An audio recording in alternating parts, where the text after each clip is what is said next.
Hi friends, welcome back to our channel. ఈరోజు మనం ఒక డిఫరెంట్ రెసిపీ చూస్తున్నామండి. అదేనండి కలబందాతో బాదం హల్వా అనమాట.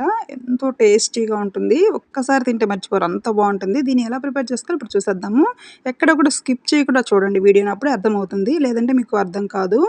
ముందుగా మనం బాదం తీసుకున్నాము. బాదంని ఇలా కట్ చేసుకోవాల్సి ఉంటుంది. తురిమితే ఇలా పిండి పిండి అయిపోతుంది కాబట్టి మనం ఇలా కట్ చేసుకుంటున్నాము. కట్ చేసుకుంటేనే చాలా బాగుంటుంది. అప్పుడే మనం నెయ్యిలో వేయించుకున్నప్పుడు మనకి పంట కింద పలుకు పడుతుంది, బాగుంటుంది. ఈ విధంగా కట్ చేసి పక్కన పెట్టుకోవాలి. కలబంద తెచ్చుకోవాలండి. ఫ్రెష్గా ఉన్న కలబంద, చెట్టు నుంచి ఇప్పుడే కోసుకొచ్చాను. కలబంద అనమాట ఇది. ఎంతో ఆరోగ్యకరమైనదండి ఈ కలబంద అనేది. మనకి చాలా ఉపయోగాలు ఉన్నాయి కలబంద వల్ల. లేడీస్కి మెయిన్గా కలబంద అనేది తినాలండి. రోజుకి ఒక స్పూన్ తిన్నా మంచిదేనమాట లేడీస్కి. కలబంద అనేది మన చర్మ సౌందర్యమే కాకుండా మనకి జుట్టు కానీ ఇంకా అన్నిటికి కూడా చాలా మంచిదండి ఈ కలబంద తినడం వల్ల. మీరు తప్పకుండా ట్రై చేయండి కలబంద దొరికితే కనుక. ఇది ఎక్కడైనా ఉంటుంది. కలబందాన్ని తీసుకొని నీట్గా ఇలా వాష్ చేసుకోవాలి. పైన చెక్కంతా తీసేయాలి. లోపల ఉండే తెల్లగా ఉండేది గుజ్జు మాత్రమే తీసుకోవాలి. కలబంద చేదు ఉంటుంది అనుకుంటారు, కానీ చేదైతే ఏమీ ఉండదండి. పైన చెక్కంతా తీసేసి ఈ విధంగా నీట్గా వాష్ చేసుకోవాలి. 2-3 సార్లు బట్టి వాష్ చేసుకోవాలి మనము. అప్పుడే మనకి ఈ జిగురంతా పోతుంది. అసలు ఆ స్మెల్ అనేదే ఉండదు. కలబంద అదొక స్మెల్ వస్తూ ఉంటుంది కదా. కలబంద గుజ్జు చూడ్డానికి తాటి ముంజల్లాగా ఉందండి. చాలా బాగుంది. ఒట్టిదే తిన్నా నేను, అయినా కానీ చాలా బాగుంది. చేదనేది అస్సలు లేదు. అది మనకి హెల్త్కి ఎంతో మంచిదనమాట ఒట్టి కలబంద తినడం అనేది.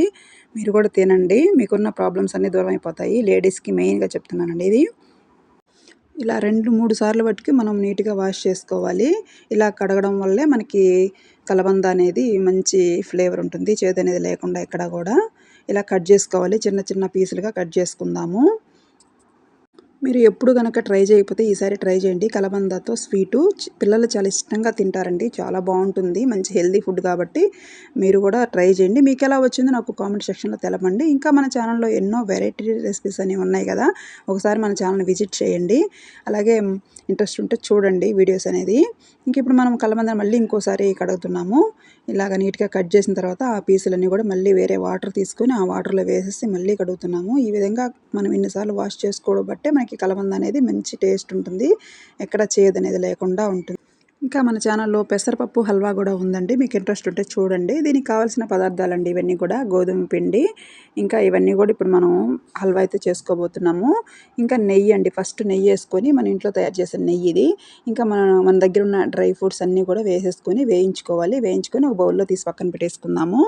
అదే కడాయిలో నెయ్యి వేసుకొని మళ్ళీ గోధుమ పిండి అండి, 1 కప్పు గోధుమ పిండి తీసుకొని ఇలా ఫ్రై చేసుకోవాలి. పచ్చివాసన పోయే విధంగా మనము నెయ్యి వేసుకుంటూ మనము ఈ హల్వానే చేసుకోవాల్సి ఉంటుంది. మధ్య మధ్యలో వేసుకుంటూ ఉంటాం నెయ్యి అనేది. ఈ విధంగా చక్కగా ఫ్రై చేసుకోవాలి. పచ్చి వాసన పోయే విధంగా మనం గోధుమ పిండిని అయితే ఫ్రై చేసుకుంటున్నాము. తర్వాత మనం ముందుగా రెడీ చేసి పెట్టుకున్న కలబంద గుజ్జు ఏదైతే ఉందో అది వేసేసుకొని మొత్తం కలిసే విధంగా కలుపుకోవాలండి. సిమ్లో పెట్టుకొని స్టవ్ని మాత్రమే చేసుకోవాలి. హెవీలో పెట్టేసామంటే మాడిపోతుంది, కాబట్టి మనం సిమ్లో పెట్టుకొని మాత్రమే చేసుకోవాలి. చక్కెర తీసుకోవాలండి. 1 కప్పు చక్కెర సరిపోతుంది. 1 కప్పు గోధుమ పిండి తీసుకున్నాం కాబట్టి 1 కప్పు చక్కెర సరిపోతుంది. అదంతా వేసుకొని మనము ఇదే గోధుమ పిండిలో మొత్తము మిక్స్ చేసుకోవాలి. ఈ విధంగా కలుపుకోవాలి. ఎక్కడ కూడా అడుగు పట్టేయకుండా చాలా జాగ్రత్తగా మనం ఫ్రై చేసుకోవాల్సి ఉంటుంది. ఇదే విధంగా మీరు కూడా ట్రై చేయండి. ఎంతో టేస్టీగా ఉంటుందండి. పిల్లలు చాలా ఇష్టంగా తినేశారు.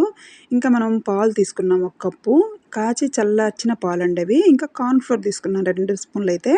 ఈ విధంగా ఆ పాలల్లో వేసేసుకొని కలుపుకోవాలి. ఎక్కడ ఉండలేకుండా కలిపేసుకోవాలి. కార్న్‌ఫ్లోర్ అనమాట ఇది. చక్కగా మనం ముందుగా ఫ్రై చేసుకుంటూ ఉన్నాం కదా, సిమ్లో పెట్టుకొని ఆ మిశ్రమంలో ఈ పాలు అనేది మనం పోసేసుకోవాల్సి ఉంటుంది. ఈ విధంగా మొత్తం కూడా కలపాలి. ఎక్కడ కూడా ఉండ కట్టకుండా చాలా జాగ్రత్తగా కలుపుకోవాల్సి ఉంటుంది. ఈ విధంగా ఉంటుంది. కొంచెం జిగురుగా ఉంటుంది కదా, మనకి కార్న్‌ఫ్లోర్ వేసాం కాబట్టి ఈ విధంగా ఉంటుంది. చక్కగా కలుపుకోవాలి. ఎక్కడ కూడా ఉండనేది లేకుండా సిమ్లో పెట్టుకొని అడుగు పట్టేయకుండా చాలా జాగ్రత్తగా చేసుకోవాలి. హల్వా అనేది రెడీ అయిపోతుందండి. మనము కొంచెం నెయ్యి వేసుకుంటూ ఉండాలి, మధ్యలో కలుపుకుంటూ ఉండాలి. కొంచెం ఫుడ్ కలర్ కూడా యాడ్ చేస్తున్నానండి. కొన్ని వంటలకి ఖచ్చితంగా ఫుడ్ కలర్ అయితే వాడాల్సి ఉంటుంది, తప్పదండి. కావాల్సింటే కొంచెం వేసుకోవాలన్నమాట, అందుకని వేసాను. ఇంకా కొంచెం ఇలాచీ పౌడర్ వేసాను.